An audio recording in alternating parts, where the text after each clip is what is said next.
تم نواب وحید الزمان کے خلاف بھی کر دو، ایک تقریر تم اپنے بزرگ جناب داؤد غزنوی کے خلاف بھی کر دو، ایک تقریر تم اپنے بزرگ مولانا ثناء اللہ امرتسری کے خلاف بھی کر دو۔ اب یہ نظریہ، یہ عقیدہ ان کی کتب میں موجود ہے تو ان کے خلاف تمہاری زبان آخر حرکت میں کیوں نہیں آتی؟ کچھ ہمیں بھی تو تم جواب دو۔ کوئی وجہ نہیں ہے سوائے اس کے کہ بحمداللہ تعالی بر صغیر میں خصوصاً اور پوری دنیا میں عموماً علماء دیوبند کا ایک بہت بڑا کردار ہے، علماء دیوبند کی بہت بڑی دینی خدمات ہیں، لیکن اگر رات دن کی روشنی میں اگر سورج طلوع ہو چکا ہو اور دن کی روشنی میں چمگادڑ اپنی آنکھیں بند کر لے اور چمگادڑ کو دن کی روشنی میں بھی کوئی چیز نظر نہ آئے، قصور سورج کا نہیں ہے، قصور چمگادڑ کا ہے۔ اگر علماء دیوبند کی دینی خدمات سے تم اپنی آنکھیں کبوتر کی طرح بند کر لو، قصور تمہارا ہے، علماء دیوبند کا نہیں ہے۔ خیر سامعین، آپ نے حوالہ جات کے ساتھ خود ملاحظہ فرما لیا، آپ نے کتب کو خود اپنی آنکھوں سے دیکھا کہ وحدت الوجود کا نظریہ کس قدر وضاحت کے ساتھ علماء اہل حدیث، اکابرین اہل حدیث نے بیان کیا، لیکن معراج ربانی وحید الزمان ان کتب کو نقل کرنے کے بعد ان کی تردید نہیں کرتے۔ میں اس لیے کہتا ہوں یا یہ شخص جاہل ہے، ان کے علم میں نہیں کہ یہ عقیدہ مسلک اہل حدیث کے علماء کی کتب میں موجود ہے، یا یہ خائن اور بددیانت لوگ ہیں کہ جو اپنے اکابر کی کتب پہ موجود نظریے کا رد نہیں کرتے، اس کو حذف کر کے بلا وجہ علماء دیوبند کے خلاف زبان درازی کرتے ہیں۔ اللہ رب العزت ان کی جہالت اور خیانت سے، ان غرور سے اللہ امت کو محفوظ رکھے، اور ہم سب کو اللہ حق بیان کرنے کی، حق سننے کی اور حق کے راستے پہ چلنے کی توفیق عطا فرمائے۔ بخاری کی باتیں۔ ہر صبح بخاری کا نعرہ، ہر شام بخاری کی باتیں، ڈھنڈورا چند مسائل کا منظور نہیں ہے سب باتیں، دو چار حدیث مطلب کی محفل میں سناتے ہیں، لیکن یہ لوگ چھپاتے پھرتے ہیں کچھ اور بخاری کی باتیں، یہ لوگ چھپاتے پھرتے ہیں کچھ اور بخاری کی باتیں۔ آقا آہستہ پڑھتے تھے بسم اللہ فاتحہ سے پہلے، من گھڑت حدیث اپناتے ہیں ٹھکرا کے بخاری کی باتیں، من گھڑت حدیث اپناتے ہیں ٹھکرا کے بخاری کی باتیں۔ وطروں میں دعائیں مانگی تھی آقا نے جھکنے سے پہلے، کچھ لوگوں کو منظور نہیں بے باک بخاری کی باتیں، کچھ لوگوں کو منظور نہیں بے باک بخاری کی باتیں۔ دو ہاتھ سے مصافحہ سنت ہے، لکھا ہے بخاری نے یوں ہی،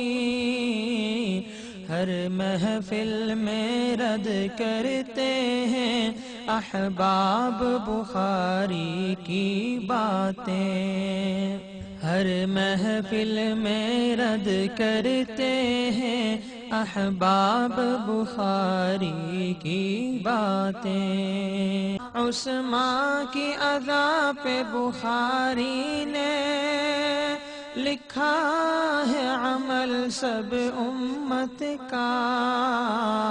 اس دور میں کیوں رد ہوتی ہیں لا ریب بخاری کی باتیں، اس دور میں کیوں رد ہوتی ہیں لا ریب بخاری کی باتیں؟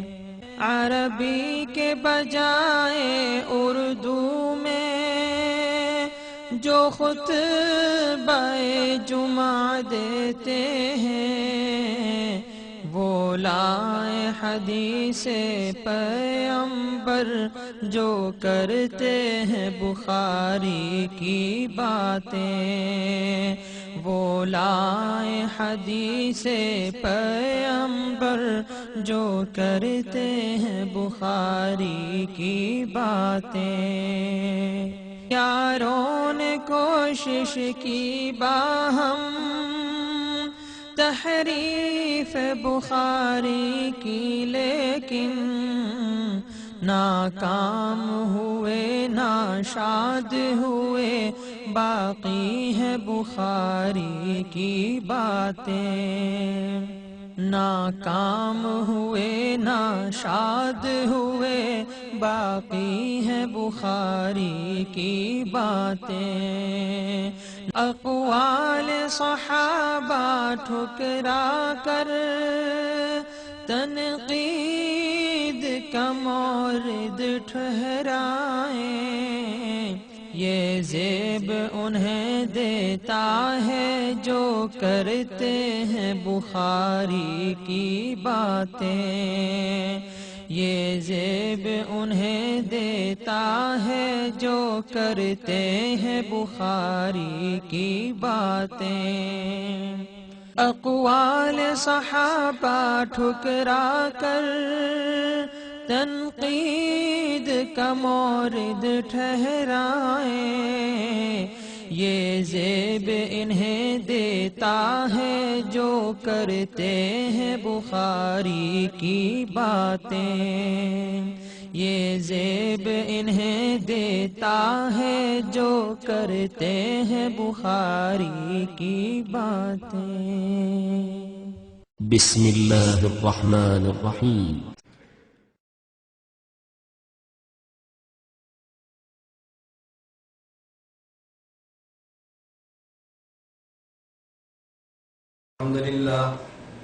الحمد لله نحمده ونستعينه ونستغفره ونؤمن به ونتوكل عليه ونعوذ بالله من شرور أنفسنا ومن سيئات أعمالنا من يهده الله فلا مضل له ومن يضلل فلا هادي له ونشهد أن لا إله إلا الله وحده لا شريك له ونشهد أن سيدنا ومولانا محمدا عبده ورسوله۔ میرے نہایت واجب الاحترام بزرگوں، مسلک اہل سنت والجماعت سے تعلق رکھنے والے وجود نوجوان دوستوں اور بھائیوں، آج ہمارے ہاں پاک و ہند میں ایک ایسا طبقہ موجود ہے کہ جو قرآن کریم کی تشریحات کو بدلنا چاہتا ہے، احادیث پیغمبر سے امت کو دور کرنا چاہتا ہے۔ اس کے لیے انہوں نے ایک غلیظ حربہ یہ استعمال کیا کہ وہ علماء اور فقہا جنہوں نے نبوت کے دین کو اصلی شکل میں پیش کیا، ان کی مقدس ذات پر حملہ آور ہوئے۔ کبھی فقہا پہ اعتراضات، کبھی اولیاء علماء پہ اعتراضات، اور کبھی مجتہدین کی ذات پہ اعتراضات۔ اس دور میں ان کی بعض وہ شخصیات کہ جنہوں نے میڈیا کے ذریعے ہم مبارک اور مقدس شخصیات پہ حملہ کیے، ان میں ایک نام